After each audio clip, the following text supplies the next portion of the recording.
Boa noite, nós queremos cumprimentar você que já provavelmente está conosco nessa conferência pastoral para a família, hoje tratando do assunto de finanças, e eu quero cumprimentar aqui Rafael Dias, Leonardo, nosso querido Leonardo, Tainá, que Deus nos abençoe, nos ajude, nos dê direção agora, e para que a gente possa dar continuidade agora ao debate. Então, nós queremos ir direto à primeira questão dessa noite, e você que nos acompanha pode enviar, claro, as suas questões pelo nosso chat, nós estamos acompanhando aí e vai ser muito bom tê-lo conosco. Primeira pergunta, então, é a seguinte: quais são os riscos daqueles que passam por dificuldades financeiras neste período de pandemia? Rafael, quero que você inicie com essa questão com a gente hoje. Muito bem. São diversos, E é uma pergunta importante porque nesse momento, como eu comentei, é uma crise sem precedentes. Nós não conhecemos, não sabemos o futuro, mas sabemos que Deus está no controle. Quando a gente pensa nos riscos que as pessoas passam agora nesse momento, a gente pode imaginar um alto endividamento, a gente pode imaginar discussões em casa, nós podemos dizer que na questão financeira essa instabilidade pode trazer confrontos e problemas dentro da sua própria família. Eu acho que um dos riscos que eu gostaria de destacar agora nesse momento é das pessoas que têm problemas e por muitas vezes não têm o coração aberto para pedir uma ajuda. Então, para aqueles que estão passando por problemas financeiros, para aqueles que têm complicações, procure a sua igreja, procure as pessoas que você precisa conversar, fale do seu problema. Nós temos aqui, por exemplo, na igreja de Pinheiros, depois se a Tainá puder até atualizar a gente, a questão da quantidade de cestas que já foram arrecadadas. Então, tenha humildade, ore, peça a Deus direção divina e procure hoje uma ajuda para que você possa melhorar. Se coloque diante de Deus com o seu coração aberto, comprimido, difícil, e busque auxílio divino, como eu comentei até na própria palestra. Nós temos problemas financeiros, estamos passando por um momento complicado. Então procure em Deus aquilo que você pode fazer. O risco que nós temos hoje é de ter problemas nos nossos casamentos que possam ser interrompidos por causa disso. Não sei, Léo, se você quiser complementar alguma coisa também. Certo. No momento tão difícil quanto esse, eu entendo que não ter o que comer. Muitas vezes a gente vê a família, eu imagino o coração do pai em não ter como colocar o leite para o filho. Eu imagino que isso deve ser uma dor imensa. E que essa dor, esse sofrimento que é legítimo, ele pode impulsionar a pessoa, ele pode ser uma forma de trazer algo à tona que não seja legítimo. Então, um sofrimento como esse que você pode estar passando, pode te levar a questionar a soberania divina, a questionar o amor divino por você, pela sua família, questionar a bondade, a justiça de Deus. Então, um dos riscos que eu vejo é talvez o esmorecimento da fé, essa fragilização da fé e, de fato, a murmuração, questionar os planos soberanos de Deus. É óbvio que nós sabemos que Deus trabalha muito em nós durante a dor. O nosso querido Hernandes Dias Lopes diz que Deus não desperdiça sofrimento na vida dos seus. Então, o sofrimento ele vem na vida do cristão sempre sob medida. E isso tem que nos levar para mais perto dele. Então, o risco é nós nos afastarmos, nós murmurarmos, nós duvidarmos da soberania, da bondade, do amor. Esse eu vejo que talvez seja o grande risco, que pode desencadear em outros problemas. Se eu puder complementar, uma coisa que agora com certeza está acontecendo com muitas pessoas é o aumento da ansiedade. Sim. E para aqueles que puderam e viram a palestra, do reverendo Arival, quando ele falou da questão do tédio, ele diz que o princípio de muitos desses problemas que existem, do tédio e os problemas que podem vir, é a ansiedade. Porque não existe, talvez, como o Léo falou, o pão na nossa casa, alguma coisa que nos faz falta, não consigo pagar contas. Então a Bíblia diz, não andei ansiosos por coisa alguma. Né? E não é fácil praticar isso. Né? Não estou falando que é uma coisa simples. Né? Então é algo que a gente talvez também tem que se controlar. O risco da ansiedade pode trazer outros aspectos também. E Paulo ele é muito específico, né? Coisa alguma. Então isso inclui tudo. Não tem nada que a gente possa andar ansioso. Não tem nada que justifique isso. Né? Se a gente for para Mateus 6, né, quando Jesus Cristo está falando, olha as aves nos céus. Né? E aí, é nessas horas que a nossa fé ela é fortalecida. É quando, em meio à dificuldade, né, eu acho que o sofrimento ele tende a nos levar mais próximos a Deus. Né? Eu acho que o cristão verdadeiro, ele normalmente tende a se agarrar mais com Deus nessa hora. Né? Continuando nessa mesma linha de pensamento, a gente está falando desses riscos daqueles que passam dificuldades financeiras. Em contrapartida, existem riscos para aqueles que têm estabilidade financeira nesse período? Olha, pastor, eu entendo que existe, né, e muitas vezes eu imagino que o risco para quem tem uma vida financeira estável nesse momento seja maior do que para aquele que tem a dificuldade.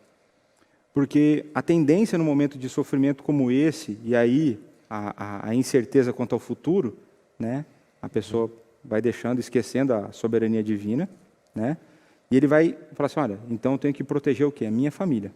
Certo. E aí ele esquece que a mordomia, né, o que o Rafa colocou muito bem aqui hoje, né, a questão de você poupar para um momento de dificuldade, Deus é o pai de todos os crentes.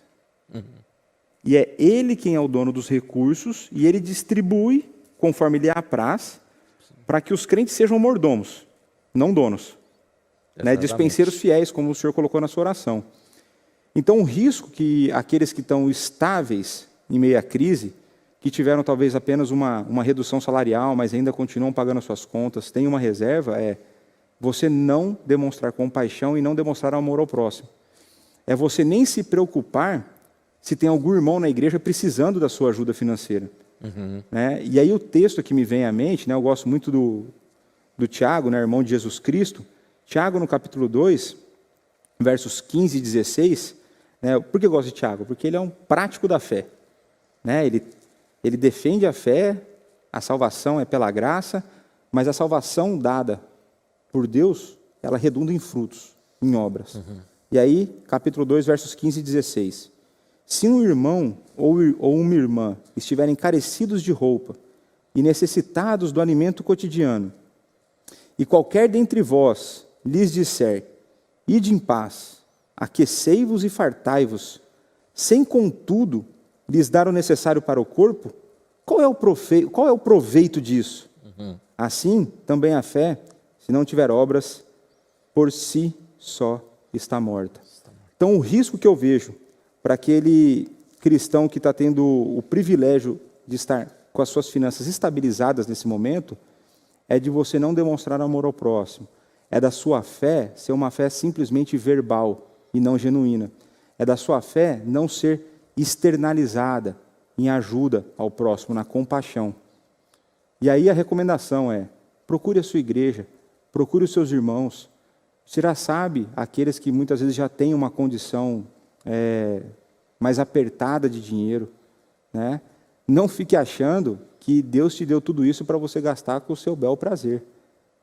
E você tem que compartilhar. Essa é uma das grandes dádivas que Deus nos dá. Né? Melhor é dar do que receber, Exatamente. Como o Rafa também colocou. É verdade. Eu posso citar alguns aspectos. Né? O principal, acho que o Léo falou, é o não exercer da mordomia cristã. Mas a gente pode pensar também, né, olhando hoje, que existem problemas na nossa sociedade. Né? E um deles, que a gente tem falado muito e que a gente ouve muito na questão de finanças pessoais, é aquilo que a gente conhece como a infidelidade financeira. Né? Então as pessoas estão numa situação boa, como o Léo falou, não estão cuidando dos outros, né? E a infidelidade financeira nada mais é do que você, um dos cônjuges, né? Fazer compras que não precisa ser feito nesse momento. Entrar em discussões que não precisam ter agora, né? Então, porque como você está numa situação estável... gastar sem um cônjuge saber. Isso, né? Isso pode acontecer. Né? Então, essa falta de foco. Compras pela internet. Compras pela compulsividade. Compulsividade. Né? Então, a pessoa está em casa, está cansada, quer fazer alguma coisa e começa a comprar. Ao invés de ser o ócio produtivo, está o ócio do consumo. Exatamente. Né? Consumista. Exatamente. E também, eu acho que um pouco da soberba. Né? Aquele que está de pé, cuidado para que não caia. Né? O conceito de que todos nós hoje estamos sujeitos a perder os nossos empregos. Todos nós hoje estamos sujeitos a passar por dificuldade. Então, ajude aquele que precisa. Já é. Vamos à nossa primeira participação com os nossos internautas. Tainá. Olá, vamos lá. Temos mais de 1000 pessoas participando do chat, né? E muitas perguntas. E respondendo a primeira pergunta do presbítero Rafael, nós temos mais já de 13 mil cestas já entregues, nós já alcançamos, né? A meta é chegar nas 15 mil cestas, então você que está em casa, se quiser aproveitar esse momento, né? Quiser aproveitar a advertência, contribuir, né? Contribua, por favor, com apenas R$ 30,90 você já consegue ajudar uma família, né? Com uma cesta básica. Então, os dados, durante toda a programação, sempre ele aparece na sua tela. Então, fique à vontade para ajudar aquele irmão que tanto precisa. E eu quero começar com uma pergunta do Carlos Alberto. Ele perguntou o seguinte: o índice de separação conjugal relacionado às questões financeiras é grande? É grande. É grande. Hoje, os especialistas dizem que é por volta de 33%. Né? Então, a última matéria que eu li sobre o tema... Daqueles que divorciam, 33% é por conta de problemas financeiros. Exatamente. Né? Então, dos que se divorciaram, essa é a estatística.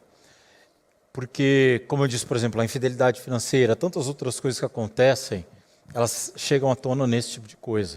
Né? Então, a infidelidade, ou não ser um mordomo fiel, isso gera crise dentro de casa, porque a gente vem, aprende. Me lembro que uma das perguntas que foram feitas ontem da violência doméstica, anteontem, né?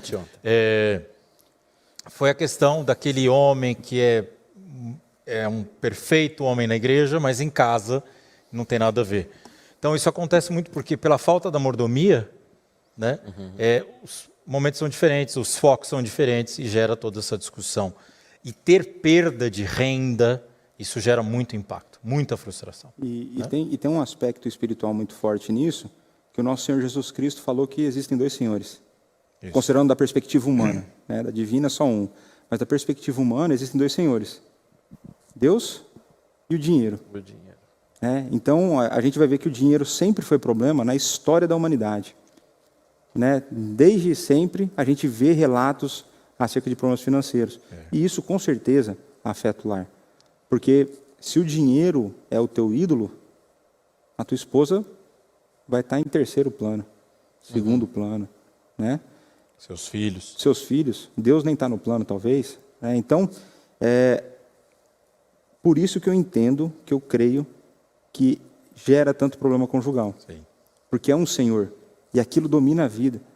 E aí o cara fala assim, vou chegar até tanto. A hora que ele chega no tanto, fala, não é suficiente, eu preciso de mais, porque se acontecer alguma coisa, e aí, isso não para. Exato. Né?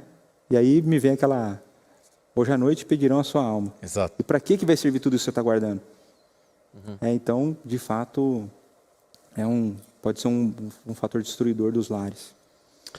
O Carlos fez uma última pergunta, e eu creio que foi respondida, e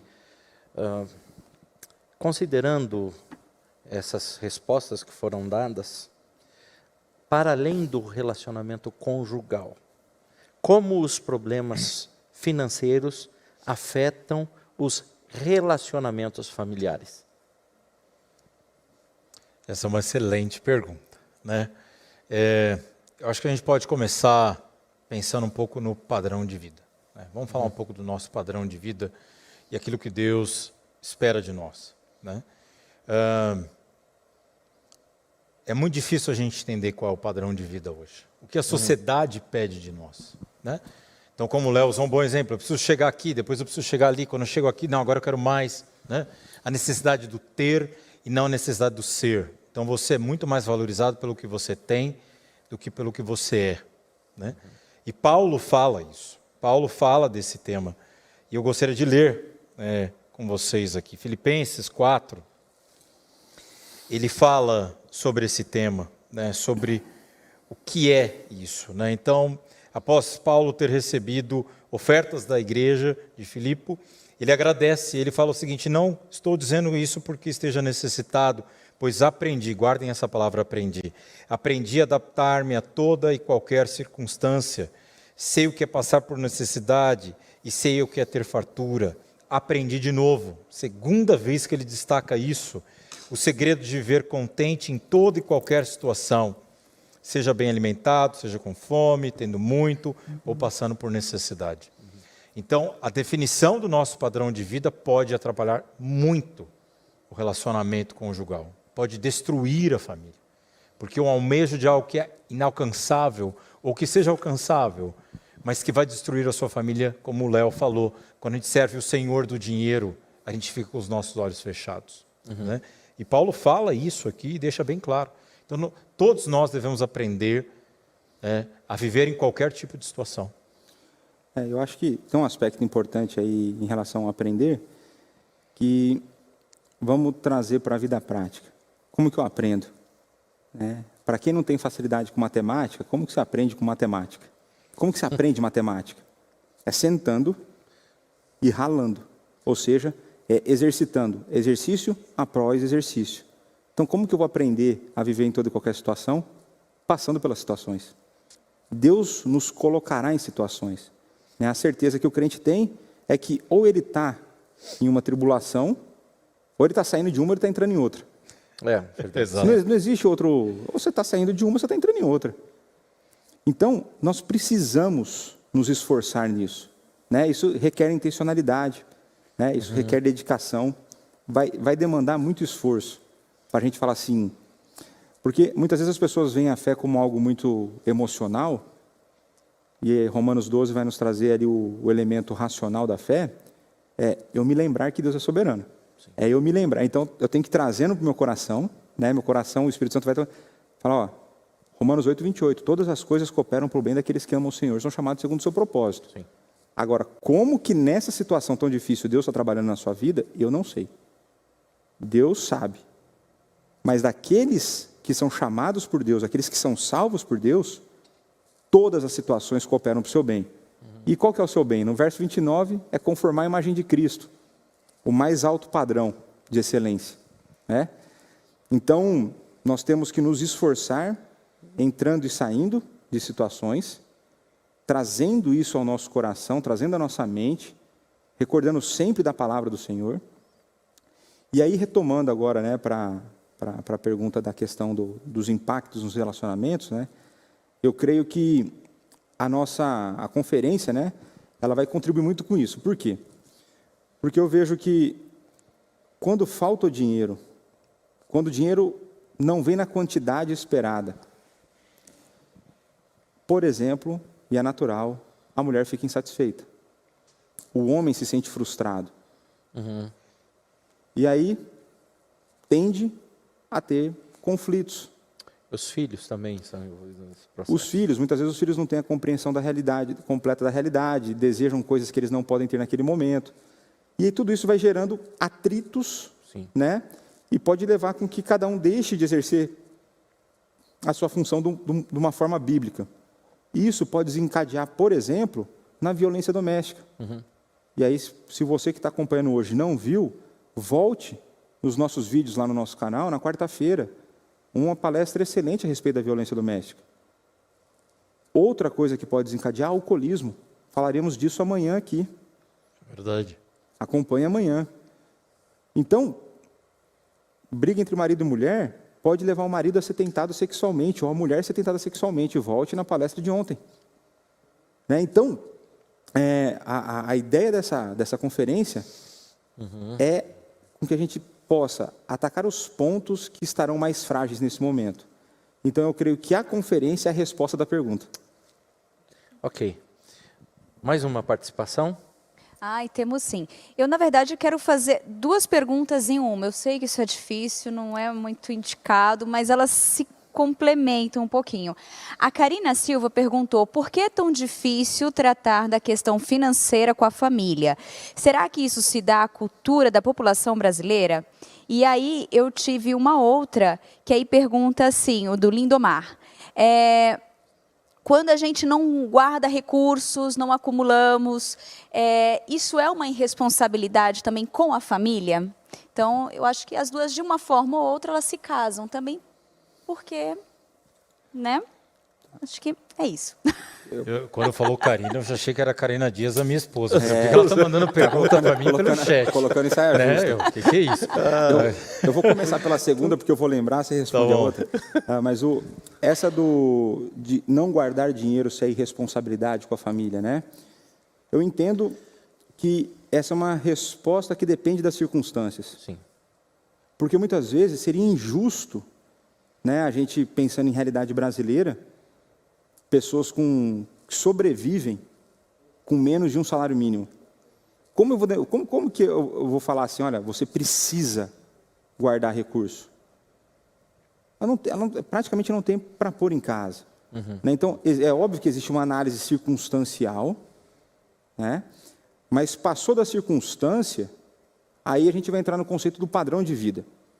Né? A questão o termo aí mais feio, né? Frugalidade, né? Da gente viver com o que é essencial e não de acordo com o que eu ganho, com aquilo que eu preciso. Sim.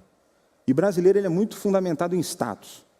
Então, quando eu trabalhava num grande banco aqui no Brasil, e uma das áreas que eu passei, financiamento de imóveis para a pessoa física. Então, aqui no Brasil, a gente chegou a ter financiamento de automóveis em até 84 meses, 7 anos. O cara devia pagar uns 3, 4 carros. Né? Mas, mais do que isso, a pessoa não queria saber quanto que ela ia pagar de juros. É se a parcela cabe no bolso, e não quantos meses. Sim. E aí a pessoa comprava o carro, mas não dava conta de pagar o seguro, não dava conta de pagar o IPVA. Isso sim já é irresponsabilidade. Né? Então, nesse sentido, a gente precisa olhar as circunstâncias. Sim. Então, aquilo que passou, eu tenho para a essência, a forma como eu vou gastar daqui para frente. Né? Então, tendo o que comer, o que vestir, né? No nosso caso, tendo água, tendo energia, né? A gente começa, então, a fazer uma administração sábia, né? Pensando em circunstâncias futuras, né? Uma poupança para os estudos do filho, enfim, né? Coisas que são possíveis de serem feitas, né? Mas que, dependendo das circunstâncias, não acontecem. Né? Eu vou completar a resposta do Léo e depois eu vou para a pergunta da Karina Silva.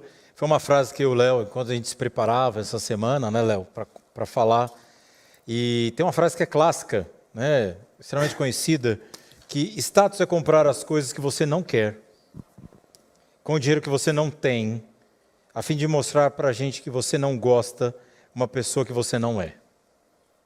Né? Não é um versículo bíblico, se eu posso dizer assim. Mas é quase que um ditado popular. Quase um ditado popular. Né? Então, eu acho que isso é interessante a gente pensar. Bom, voltando à pergunta da Karina Silva, por que é tão difícil, né, a gente falar sobre esse tema? Vou trazer alguns aspectos. O primeiro, eu acho que a própria educação financeira no Brasil ela não é valorizada. Diversos órgãos governamentais, autarquias, faculdades, né, tentam falar sobre a parte financeira. Mas o que eu acho mais interessante é que, além de não sermos educados financeiramente, a Bíblia fala muito sobre a educação financeira. Mas ela fala demais sobre a educação financeira. Né? Então, acho que é o primeiro aspecto. É cultural brasileiro não buscar entendimento nessa área. Segunda coisa, segundo aspecto que a gente pode falar. Falar de problemas financeiros é algo extremamente constrangedor. É muito difícil para as pessoas se abrirem. Né? Então, eu estou com um problema financeiro na minha casa, eu sei que eu estou passando por dificuldades. Né? É muito difícil a pessoa se abrir. Né? E a gente falava até aqui um pouco antes, quando a gente estava se preparando para chegar aqui. Pessoas colocam assuntos que talvez sejam mais delicados à frente disso do que virar e falar: meu amigo, um amigo de verdade, né? Como o próprio Léo falou, aquele que exerce a mordomia cristã. Eu estou passando por um momento financeiro muito complicado.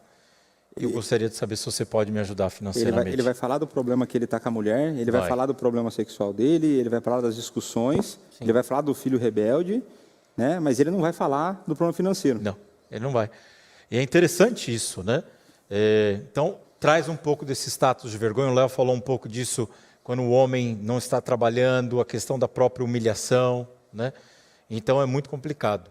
E como o próprio reverendo Arival falou, né, aqui não temos ideia de que somos uma família perfeita e nós três estamos aqui representando os melhores mordomos do planeta. Não. Né, de jeito nenhum. Eu falo por mim, eu já tive problemas financeiros e eu nunca compartilhei isso com ninguém. Né? Então é algo que a gente precisa aprender. Então o brasileiro precisa se educar financeiramente, ele precisa entender, porque eu sou um apaixonado por economia, trabalho nessa área, né? Então, gosto da contabilidade, é isso que eu faço todos os dias da minha vida e celebro isso, mas nem todos gostam. Né? E tem um outro aspecto nessa área, né? A gente falando muito da parte prática, é fundamental, né? A teologia também é prática, né? E aí, tem um autor que eu gosto muito, eu até brinco que boa parte dos livros do mundo deveria ser escrito por ele, que é o Paul Tripp. Fera. E ele falando sobre casamento, ele fala que nós precisamos entender que o casamento é a união de dois pecadores. Quando a gente entende que é uma união de dois pecadores, aí eu vou entender por que é difícil conversar com a minha esposa. Vou entender qual que deveria ser o meu papel como marido no casamento? Torná-la mais parecida com Cristo e fazê-la feliz. Então o que importa não é a minha felicidade, é a felicidade dela. Normalmente o que acontece é o contrário. As pessoas buscam primeiro se realizar, e aí o que sobrar eu faço para o outro. Então, não. Então a gente precisa entender que são dois pecadores se relacionando. E aí, cada um vai querer muitas vezes, né, puxar para si as coisas, e os objetivos comuns não vão surgir.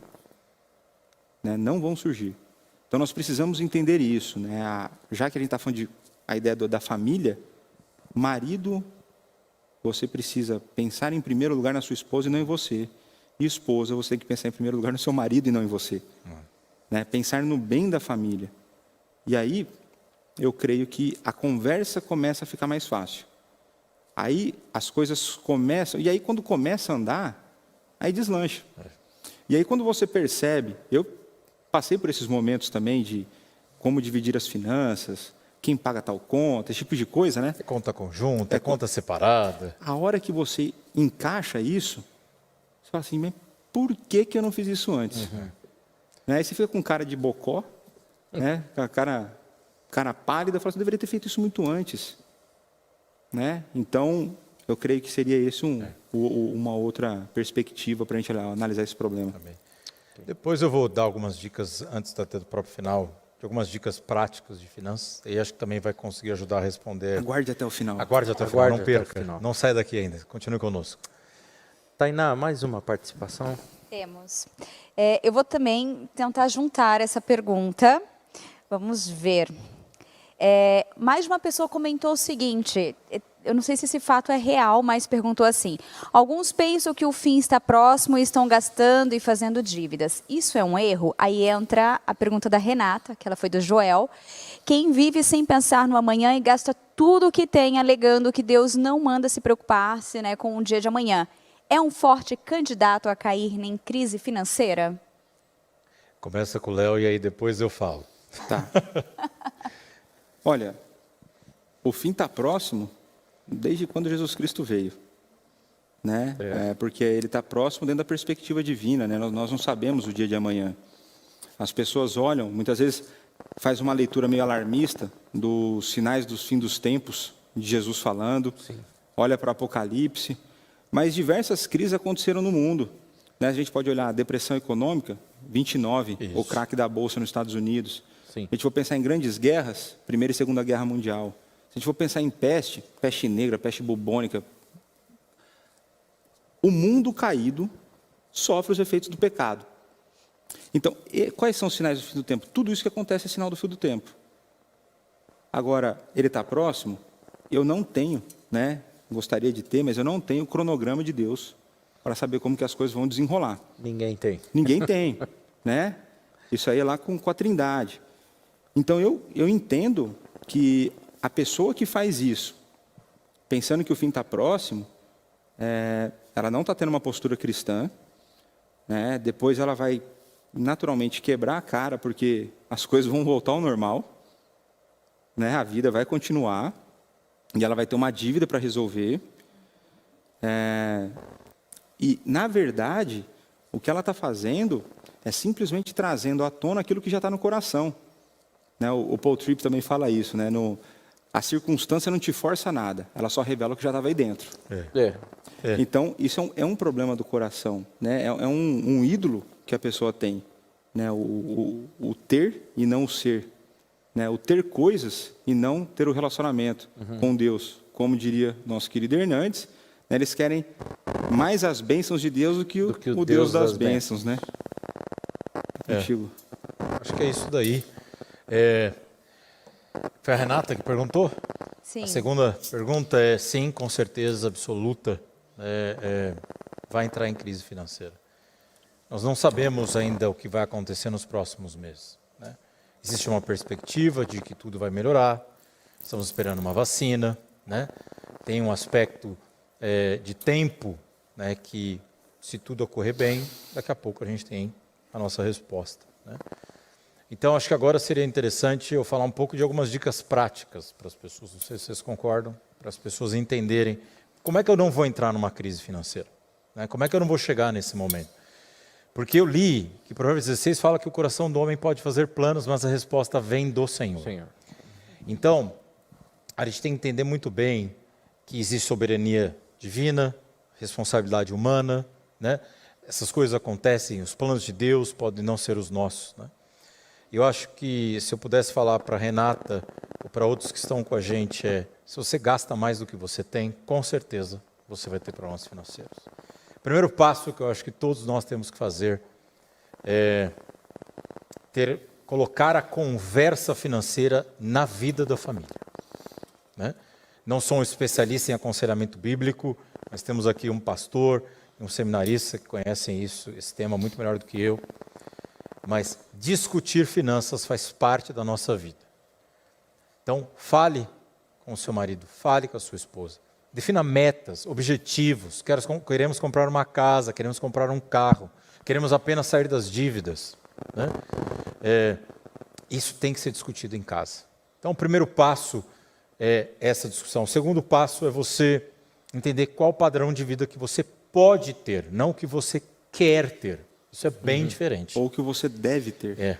Né? Porque às vezes você pode mais, mas não é o que você deve. Exatamente. Em Tessalonicenses fala isso, que a gente tem que ter uma vida mais tranquila, né, mais serena nesse aspecto, né?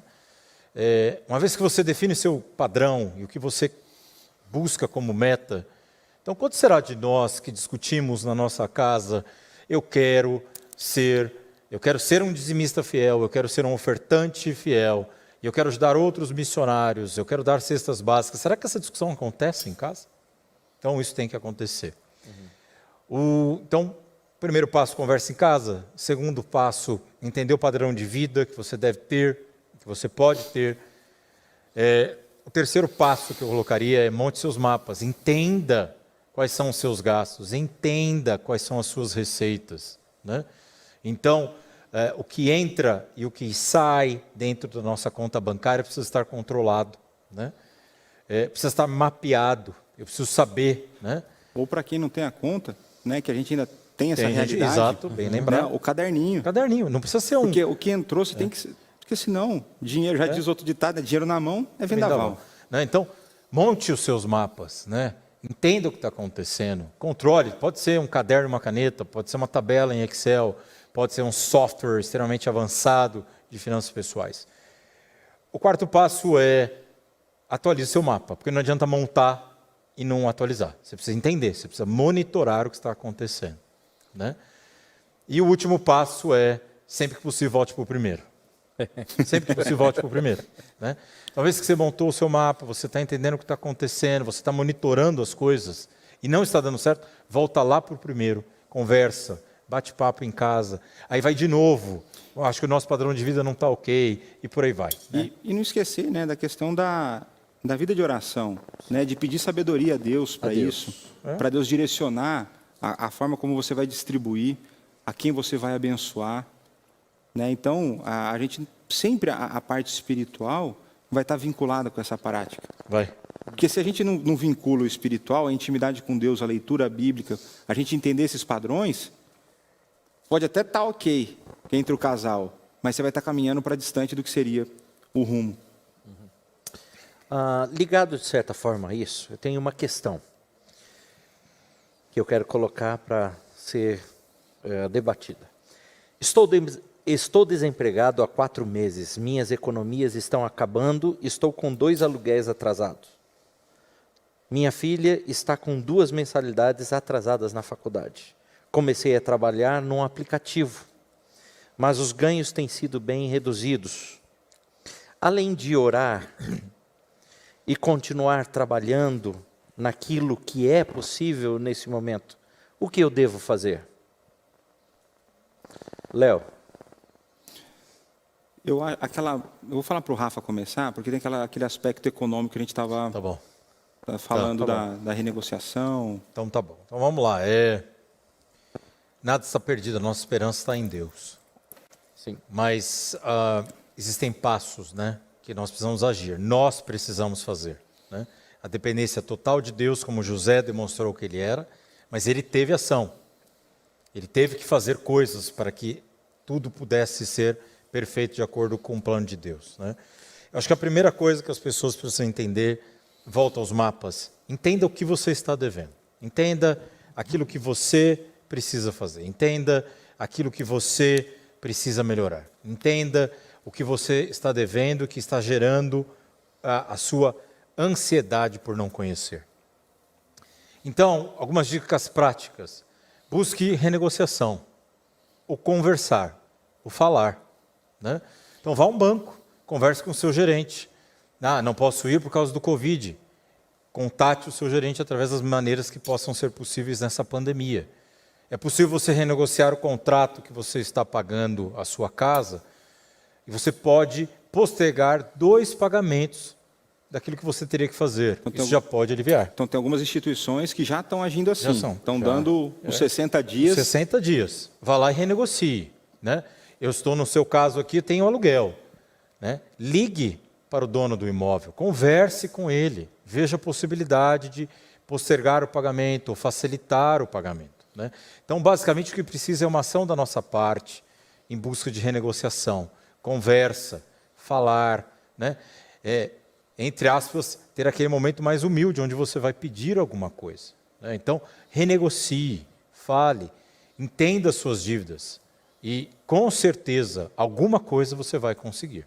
Com certeza vão te dar mais prazo, com certeza vão te dar mais espaço, vão te dar oportunidade de voltar, pagar, né? Porque como todo o ciclo econômico que eu falei, isso vai passar. Então, passe talvez da maneira mais fácil. O Léo tinha comentado algumas de microcrédito, acho que é legal você comentar isso também, Léo. Sim, algumas instituições financeiras, né, tem uma área chamada de microcrédito, que é um crédito, obviamente, pequeno para você conseguir, muitas vezes, impulsionar o seu negócio, né, aquele negócio caseiro que você tem, com taxas baixas e ainda com auxílio, uma espécie de uma consultoria de negócio. Então, é possível você procurar, isso é uma coisa que às vezes não é tão divulgada, né, mas os bancos normalmente têm isso, né, e eu creio que é uma oportunidade, porque você ainda vai agregar o conhecimento, né, de uma consultoria para o seu negócio, e você vai ter ali um respiro para esses 2 meses, certo? Então, eu creio que é algo possível, né? Outra coisa que a gente vinha conversando é que na crise também pode existir oportunidade. Eu estava brincando aqui que, no mínimo, o mercado de máscara foi inflacionado. Né? Então, assim, eu tenho pessoas próximas a mim que começaram a fazer. Né? A gente está comendo muito bolo também, né? Não sei, eu não, estou emagrecendo. Eu estou emagrecendo, isso aí. Mas existe, né? Eu creio que na crise você pode pensar em coisas diferentes, né? Mesmo coisas que você nunca fez na vida. certo? Eu nunca imaginei que eu fosse fazer teologia, né? Então a gente tem que ir sempre pedir direção a Deus, né? A gente precisa, o pastor Arival sempre fala isso para mim, que nós presbiterianos, nós fazemos orações muito bonitas, mas com zero coração muitas vezes. Então você pega, dá um belo discurso, pode teologicamente, ok, mas você não está se colocando diante de Deus de verdade. Então a gente precisa articular a nossa dor, a gente precisa se expressar com Deus, a gente precisa demonstrar o nosso desespero. A gente vê Davi fazendo isso, né? A gente vê tantos Abacuque para Deus, até quando, Senhor? Essas coisas tudo acontecendo aqui, o Senhor não me ajuda, o Senhor não vai agir nesse negócio? Então a gente também precisa articular, a gente precisa se colocar diante de Deus com intencionalidade, com coração, né? Com todo o nosso ser, não uma oração artificial, não é um negócio para cumprir tabela, orei tantos minutos. Eu tenho mais uma dica, ainda dá tempo? Rapidinho dá. Então vamos lá. Para você que busca uma profissionalização, está nesse momento, está sem emprego, minha sugestão é se prepare para a retomada, porque ela virá. Ela virá. Então aproveite as oportunidades que existem. Tem diversos cursos gratuitos que você pode fazer, em diversas áreas, né? Procure, se você é uma enfermeira, procure, né? Se você trabalha na área de finanças, procure. Tem diversas oportunidades para você se desenvolver e se preparar para a retomada, né? Então, a gente sempre não, eu tenho que fazer um curso, tal, é muito caro. Aproveite, porque tem cursos que estão com 50% de desconto. Aqui, os próprios cursos de Pinheiros, aqui na área de teologia. E tempo está tendo agora. E tempo tem. Então, se prepare para a retomada, né? Então, tome tempo para fazer isso também. Porque você deu o exemplo da empresa que você trabalha, né? Na sua área, o que está acontecendo lá agora? Você está abrindo vagas. Isso. Sempre tem. Tem vagas, mas falta pessoa capacitada. Aquele negócio da janela da oportunidade. A oportunidade apareceu, não adianta falar assim, espera um pouquinho que eu vou me preparar. Né? Então, você tem que se preparar no tempo que você tem. Tem que remir o tempo, porque os dias são maus. São maus. Tainá, vamos à nossa última participação. Olha, não sei se dá para estender essa perguntinha, só a questão das divisões assim, do financeiro na casa entre homens e mulheres, né? Como seria vista essa questão.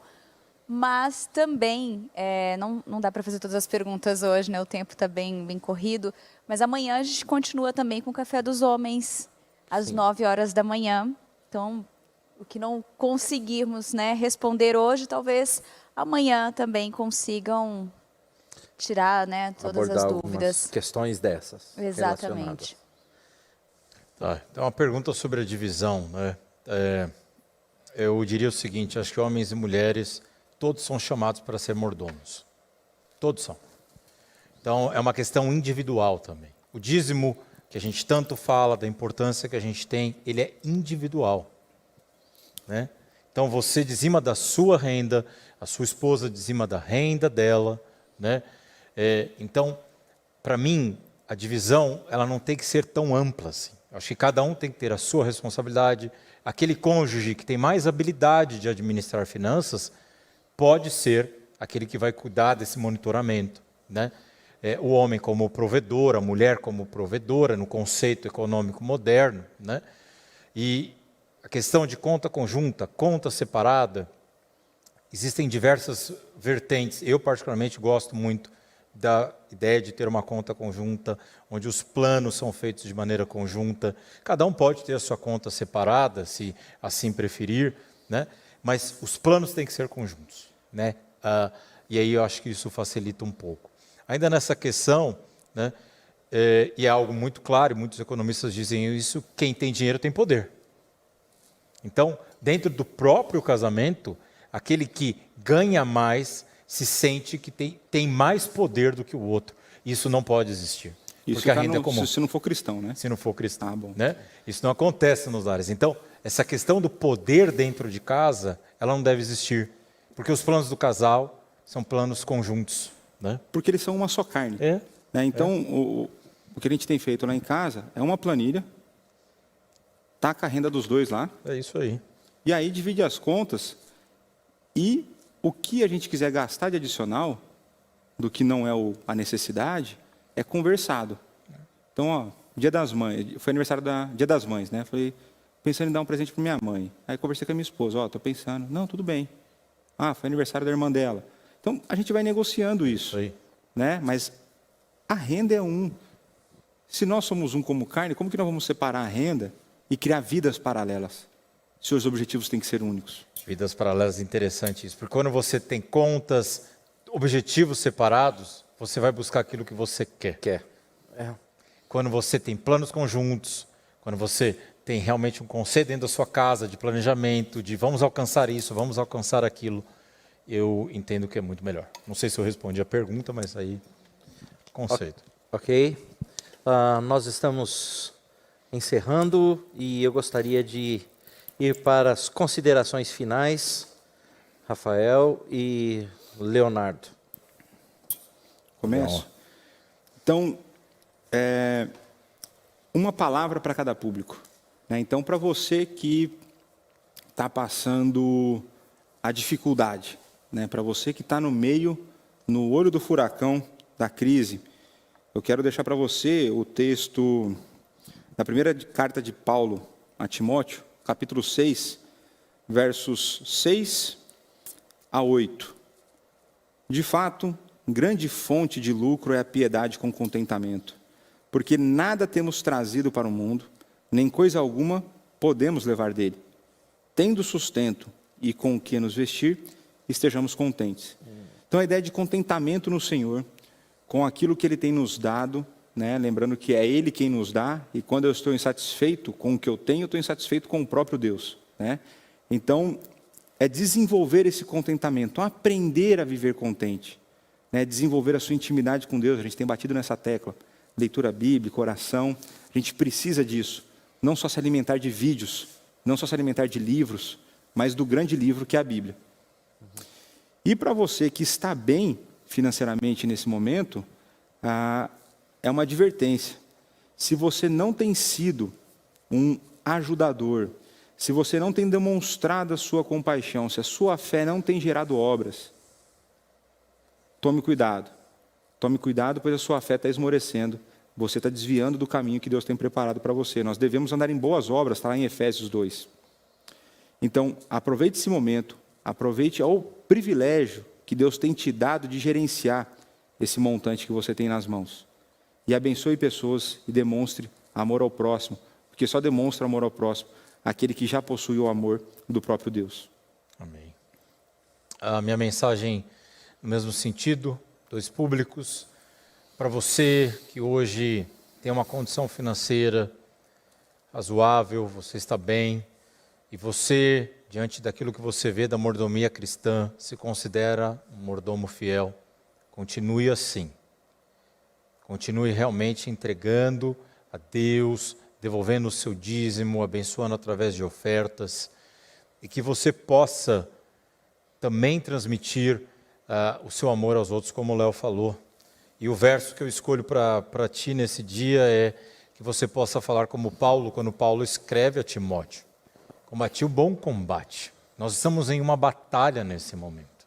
Verdade. E precisamos de pessoas que se unam do ponto de vista financeiro, prático, né? E que você então combata esse bom combate, que seja um soldado de Jesus, um mordomo fiel na sua máxima potência. Para você que está passando por dificuldades, talvez está desempregado, está no interior do Brasil, né, com outro ambiente econômico, eu gostaria de deixar para você um dos versos que eu mais gosto da Bíblia, que é Efésios 3:20. Ora, aquele que é poderoso para fazer infinitamente mais do que pedimos ou pensamos, conforme o seu poder que opera em nós. 21, a glória tem que ser dada a Ele. Então Deus pode fazer um milagre na sua vida, Deus pode reconstituir a sua família financeiramente, porque Ele pode fazer algo que você nem sequer pediu e tão pouco imaginou. É isso que eu gostaria de deixar como uma palavra final. Bem, Rafael Dias, muito obrigado pela sua participação. Leonardo, muito Tamo obrigado junto. pela sua participação.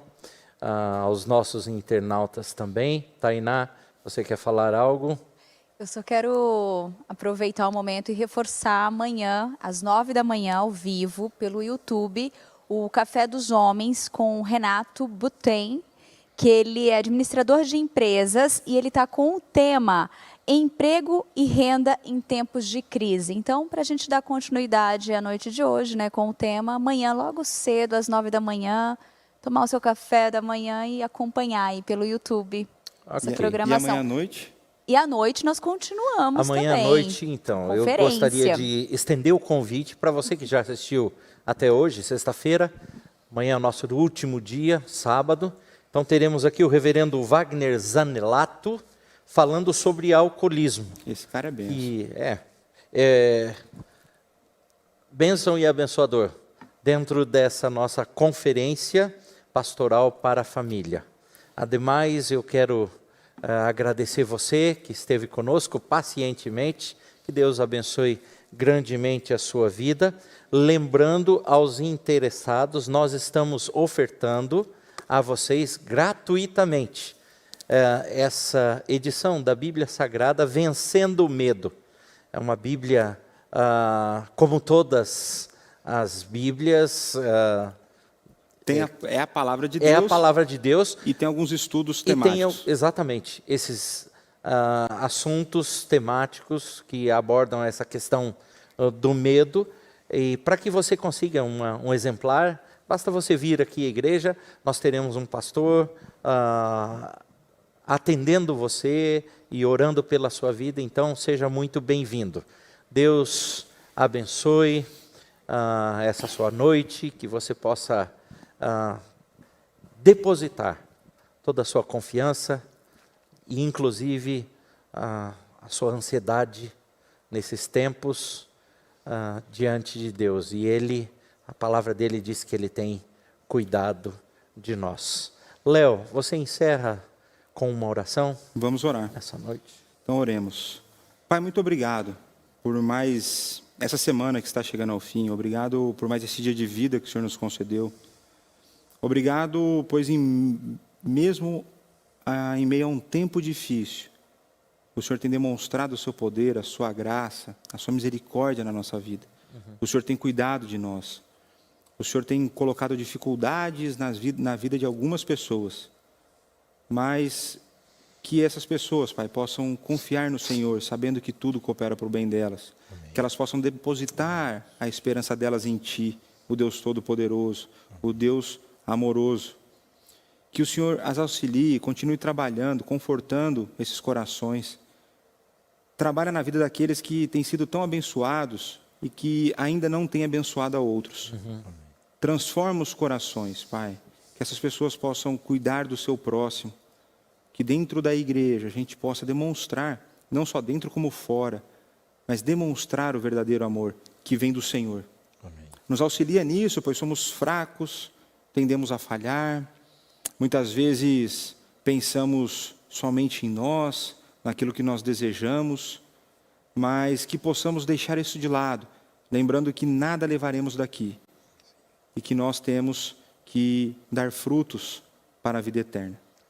É no nome do Teu Filho Jesus Cristo, nosso Senhor e nosso Salvador, que nós oramos e agradecemos por tudo que o Senhor tem feito e pelo muito que o Senhor irá fazer. Amém. Amém. Amém. Boa noite.